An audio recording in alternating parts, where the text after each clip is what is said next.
Welcome to MBTV news.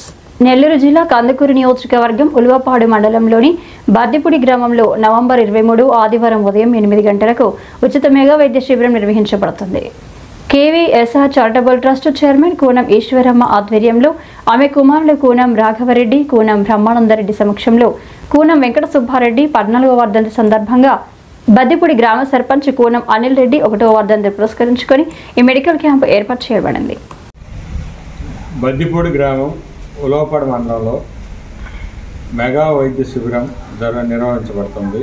దానికి కూనం అనిల్ రెడ్డి అలాగే మా తండ్రి అయినటువంటి వెంకట సుబ్బారెడ్డి గారి జ్ఞాపకార్థం ఈ కార్యక్రమం నిర్వహించబడుతుంది. దీనికి ముఖ్య అతిథులుగా వేమిరెడ్డి ప్రభాకర్ రెడ్డి గారు ఎంపీ గారు, అలాగే మన కందుకూరు శాసనసభ్యులు నాగేశ్వరరావు గారు, వీళ్ళిద్దరు ఆధ్వర్యంలో మెగా శిబిరం నిర్వహించబడుతుంది.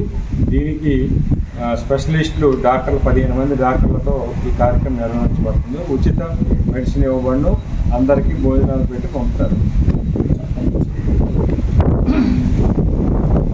మన బద్దిపూడి గ్రామంలో ఉలవపాడు మండలంలోని బద్దిపూడి గ్రామంలో కూన వెంకట సుబ్బారెడ్డి మరియు అనిల్ కుమార్ రెడ్డి యొక్క జ్ఞాపకార్థంగా 23వ తారీఖున మెగా వైద్య శిబిరం ప్రత్యేకమైనటువంటి అనుభవజ్ఞులైనటువంటి డాక్టర్ల చేత అన్ని పరీక్షలు చేయించి ఉచితంగా మందుల్లో పంపిణీ చేయబడును. దీనిని మరియు మధ్యాహ్న భోజన సౌకర్యం కలదు. దీనిని ప్రజలందరూ ఒక సద్వినియోగం చేసుకోవాల్సిందిగా కోరుచున్నాం.